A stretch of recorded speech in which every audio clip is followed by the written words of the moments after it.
Hello everyone, আসসালামু আলাইকুম। Welcome back to my channel Sultana's kitchen. আজ আবারও চলে আসলাম একটা মজাদার ভর্তা রেসিপি নিয়ে। আজ আপনাদের মাঝে আমি করে দেখাবো বাদাম ভর্তা। বাদাম ভর্তা করার জন্য আমি এখানে প্রথমে কয়েকটা শুকনো মরিচ তেলের উপর ভেজে নিচ্ছি। মরিচটা যখন ভাজি হয়ে যাবে তখন দেখবেন মরিচটার কালার চেঞ্জ হয়ে যাবে, তখনই উঠিয়ে নেবেন। মরিচটা ভাজি হওয়ার পরে আমি একই প্যানে দিয়ে দিচ্ছি পেঁয়াজ কুচি। পেঁয়াজটাও আমি খুব ভালো করে, পেঁয়াজ এবং রসুন দুইটাই আমি খুব ভালো করে ভেজে নেব।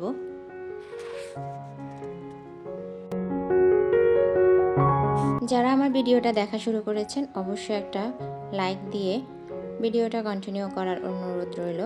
পেঁয়াজ এবং রসুন খুব ভালো করে ভেজে নিচ্ছি। আমার চ্যানেলে মজার মজার কিছু ভর্তার রেসিপি দেওয়া আছে, আপনি চাইলে আমার চ্যানেলটা ভিজিট করতে পারেন। আর যারা নতুন আমার চ্যানেলে ভিডিও দেখছেন তারা চাইলে আমার চ্যানেলটা সাবস্ক্রাইব করতে পারেন। অবশ্যই বেল বাটনটি অন করে রাখবেন, তাহলে আমি যে কোনো ভর্তা রেসিপি দিলে আপনার কাছে নোটিফিকেশান চলে যাবে আর আপনি দেখে নিতে পারবেন। আমার পেঁয়াজ এবং রসুন খুব ভালো করে ভাজি হয়ে গিয়েছে, আমি উঠিয়ে নিলাম। একই প্যানে এখন আমি দিয়ে দেব বাদাম।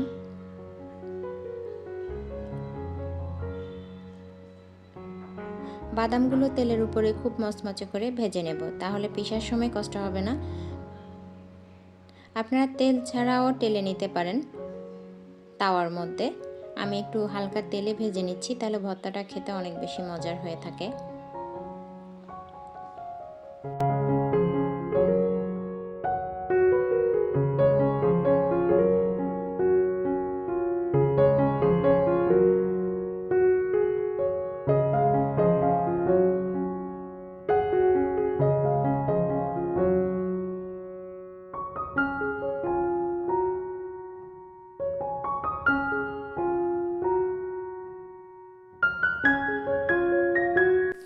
বেশ কিছুক্ষণ সময় নিয়ে বাদামটা খুব মচমচে করে ভেজে নিয়েছি।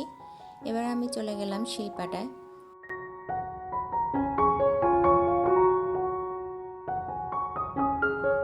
আপনারা যারা ভর্তা লাভার আছেন অবশ্যই আমার চ্যানেলটা ঘুরে দেখবেন। মজার মজার কিছু ভর্তা রেসিপি দেওয়া আছে, আশা করছি আপনাদের কাছে ভালো লাগবে।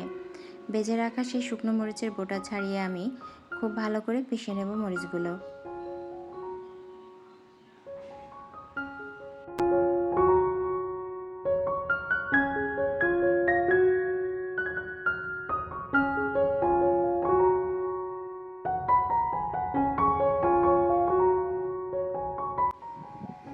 মরিচগুলো অর্ধ পেশা করার পরে আমি এর মধ্যে দিয়ে দিচ্ছি ভেজে রাখা বাদাম। বাদামগুলো আমি পিষে নেব।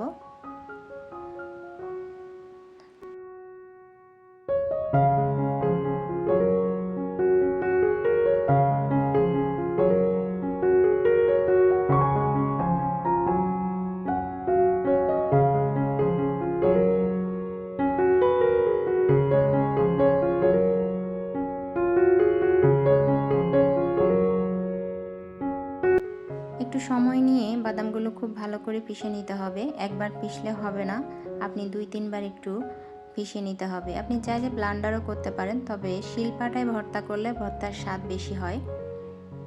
আমি আবারও মিহি করে বাদামটা পিষে নিচ্ছি।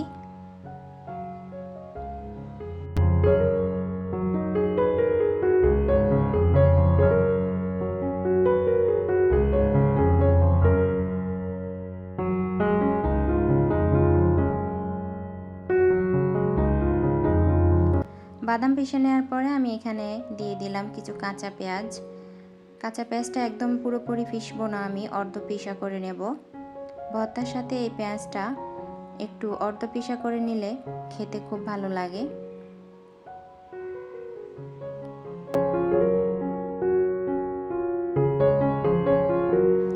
কাঁচা পেঁয়াজ দেওয়ার পরে আমি এরপরে দিচ্ছি ভেজে রাখা সেই রসুন আর পেঁয়াজ। আমি কাঁচা পেঁয়াজ এবং ভাজি পেঁয়াজ দুটাই দিচ্ছি, তাহলে ভর্তার স্বাদ অনেক বেশি বেড়ে যায়। এবার আমি খুব ভালো করে পেঁয়াজ এবং রসুন পিষে নিচ্ছি।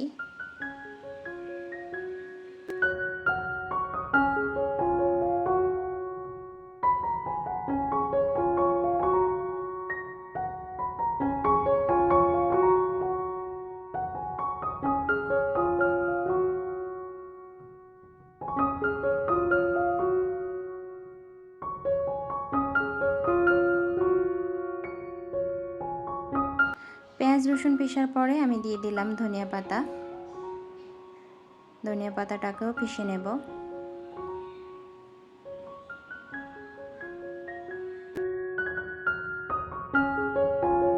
এরপরে দিয়ে দিচ্ছি স্বাদ মতো লবণ।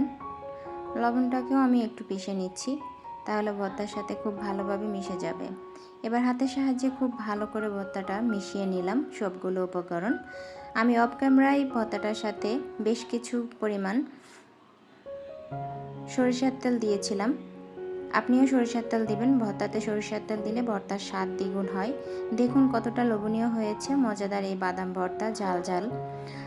অনায়াসে কিন্তু আপনি 2 প্লেট ভাতে ভর্তা দিয়ে শেষ করে ফেলতে পারবেন। আজ এই পর্যন্তই, দেখা হবে নতুন কোনো ভর্তা রেসিপিতে। সেই পর্যন্ত ভালো থাকবেন, সুস্থ থাকবেন। আল্লাহ হাফেজ। আসসালামু আলাইকুম।